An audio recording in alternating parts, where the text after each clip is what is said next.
Hi everyone, happy July. I happen to be making this actually on July 4th. We are going to cover thunder and fireworks mostly. We're also going to talk about fear in general in a way because it really is fear and anxiety based behavior that some dogs have to deal with. I hope that you have watched the introduction video to this. This may end up being a series. The introduction is referencing the possibility that you may have anxiety or fear with thunderstorms and with fireworks, or you may have that because you are anticipating your dog's reactions. So it's a good idea to listen to that.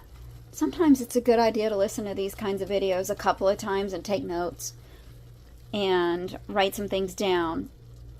Feel free to ask me questions, send me questions. I'll be glad to answer them. I think the biggest issue is that people don't want to change. They don't want to change their behavior when they figured out what works. So, for instance, if you let your dog go hide, you say, well, that works. Okay, does it, but that your dog's still afraid. Which means it didn't solve the problem. It's just a band-aid temporary solution that you cannot apply if you're not home. And you might say, well, I leave it open so they can get to that area where they like to hide. But that still doesn't solve the problem. The dog is still afraid. So what I want to help you guys do is remove that fear, shape their behavior so that eventually they just aren't afraid of that. And they realize that there is no reason to feel that anxiety and that fear. Like, there are fireworks starting now. There were some earlier when I did a video before, and my dogs are fine. Sierra's sitting here watching me cook. She doesn't care about the fireworks. Sophia's taking a nap. My cat's waiting on his dinner. Nobody cares about the noises. We've been doing this a long time, haven't we? Sierra is 4 years old today. Here's her birthday.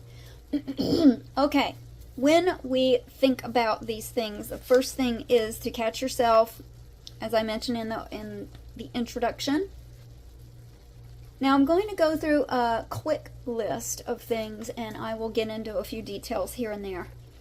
Number one is plan ahead and update or determine if the address on the identification tags are correct. In a last minute scenario, grab a Sharpie and make a correction on that tag. There are Sharpies that are really fine point. If you have one, you can do that, or you can just very carefully do it with a regular Sharpie. In some cases, you just have to apply less pressure, and you can clean it off with alcohol and redo it if you need to. The main thing is your phone number. Really, the only thing you have to fit on that tag is your phone number. So, and you could use paint or something if you have to. That's last minute scenario. If you're planning ahead, then you would update it ahead of time. If you look at it and you notice that it needs to be updated, put it on your to-do list right now, or as soon as you finish watching this video. Go to your to-do list and write down update dog tags or replace dog tags. Okay, so the next thing is, if you need to take your dog out, there are a couple of things you can do. Plan ahead. So if you want to take them out before a big long thunderstorm or several hours of fireworks or some event, it's a good idea to go ahead and empty their bladder and their bowels 2 hours ahead of time, and within those 2 hours. So let's say, for instance, you're going to leave the house at 7 o'clock. Well, then you need to stop the water at 5 o'clock. They can have all the water they want at 5 o'clock and before 5 o'clock, but at 5 o'clock you cut the water off. There's no water bowl on the floor anymore. Maybe it's up high for the cat, things like that. But you want to stop the water. I'm not saying you need to do it at 5 o'clock. This is an example of a time frame, because you will take the dog out around 5 o'clock, around 6 o'clock, 6:30, and 7. That is about 4 times to empty their bladder. There are a lot of dogs for a lot of different scenarios, whether they're puppies or seniors or pregnant or urinary issues, where they need to go more often than a typical adult. And in that case, a typical adult could go out a couple of times in those 2 hours. The goal here is to empty the bladder so that when your dog does need to wait for a long period of time, they start out with an empty bladder and maybe empty bowels. The next thing is, when you take your dog outside, make sure they have a fixed buckle collar with their identification tag on it. You can write your phone number on that collar. In some cases, it depends on the collar, with the Sharpie, on the leash, and you should have the leash attached to a collar that will restrict if it is pulled on. So it is a no slip collar, meaning the dog cannot slip out of it like they can a fixed buckle collar. Take your dog out on leash even if you have a fenced in yard, because guess what? Things happen that never happened before. You can close the blinds and the curtains to block all the flashing lights. I'll leave that up to you if you feel like it's necessary in your situation. You can use music or maybe an action movie to drown out the sounds. Those are temporary solutions that you cannot apply if you're not home.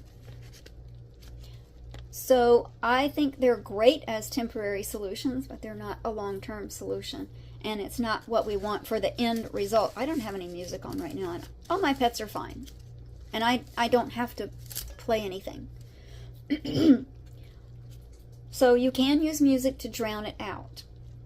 Now, there is a separate scenario where we can desensitize a dog with thunder sounds in the background. I can do a separate video if people want me to. There is a very particular way of doing that, and it needs to be extremely gradual. Okay. You can use calming pheromones. You can order those or get those in stores. I recommend the ones that you spray wherever the directions say to spray them instead of the plug-ins. And there's a reason for that. Plug-ins can cause house fires, especially the ones with built-in fans. I'll leave it up to you to decide. I do not use plug-ins at all, even for pheromones. Thunder shirts and anxiety wraps. Great ideas if you're there to put it on. Again, it should be a temporary solution, not a forever solution. And you can use a lot of these things together. You can do the music and the anxiety wrap and the CBD and the calming whatever it is you want to put together in combination that helps as temporary solutions. Do those things. Just keep in mind the long-term solution is to not need any of them, or to need a little bit of something and not all of it.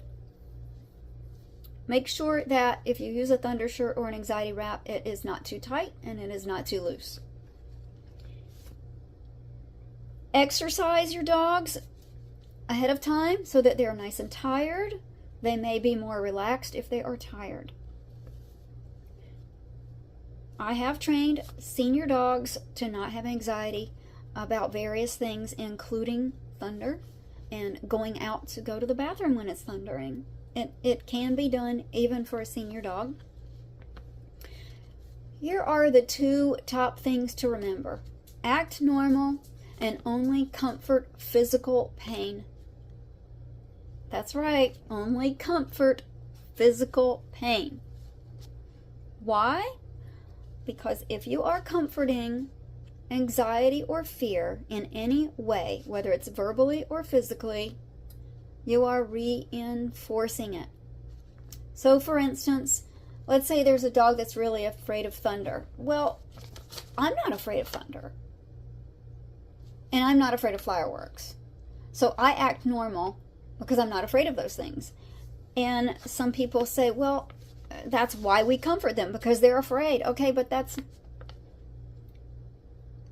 ends up creating a dog that gets worse over time. In some situations they get worse, and it feels like it's going to be impossible to fix that problem. Some of you might already be in that situation, I don't know, but I can see it. I've seen it.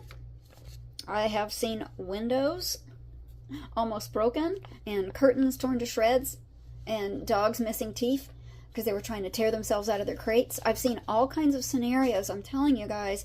To prevent things from getting worse, it is really important not to reinforce the behavior.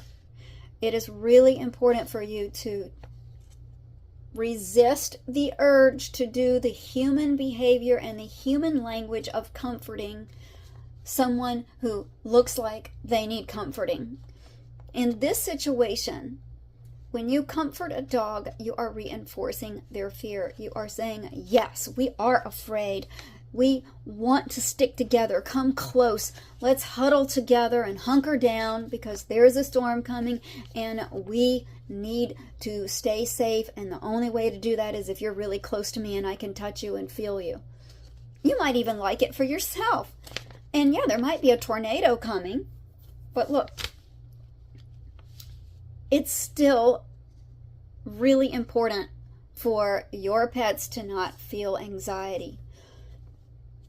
When you pet your dog and you say, it's okay, or you look at it across the room under that piece of furniture where it's denning, it's okay, it's going to be okay, that is praise tone. Now you might say, oh, they know I'm not praising them. Well, yes, but it is praise tone to a dog. And it is reinforcing their fear. If you are holding them or letting them be up against your body, snuggling up against you or up against your feet or your legs, you are creating a situation where this dog is not going to feel okay unless they have those things. And what if you're not home when a thunderstorm starts or fireworks are going on? Some people won't leave the house during fireworks because of their pets. Well, I never have to think about any of those things. I could be at the store shopping, stuck in the store because it's pouring rain, and I am not worried about my pets at all. I know they're fine. I know they're asleep. They're not stressed out at all. Yes, I'm a trainer. Okay, but I've been doing this a really long time, so I want to help you guys understand.